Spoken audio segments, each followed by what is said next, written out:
welcome back to another video. Today we're going to talk about plot. Plot is the sequence of events that are put together to tell the story. And often combined with plot is this concept of conflict between one character and another. Because really, frankly, any short story without conflict isn't much of a story. We don't want to read it. We don't want to hear about it. Think about television shows that you've watched. Take the conflict out, no story.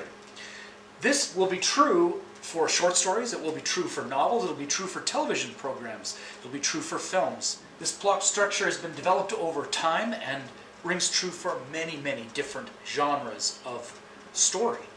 Let's start thinking about the exposition or the intro. This is kind of giving the background information about what you need in order to move on through the story.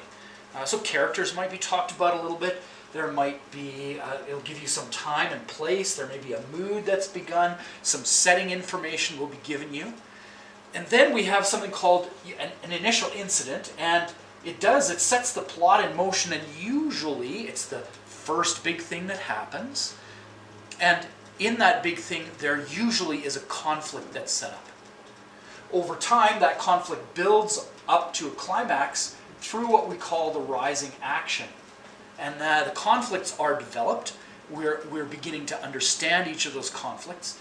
And when we reach the climax, it talks about it being the highest point of tension, and that often there's a decision there made by a character that causes what happens in the end of the story. Usually it's also the highest point of conflict.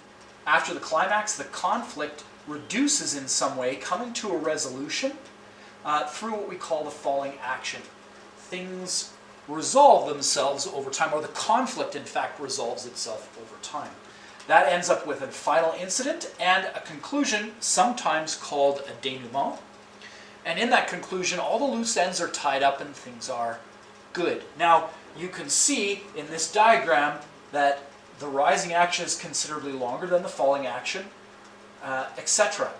Now, sometimes the diagram doesn't look like this at all. Sometimes it's quite skewed, where the rising action is most of it, the falling action is very short, and the final incident is very short. And you'll notice that when we talk about short stories like, I'd say, The Interlopers.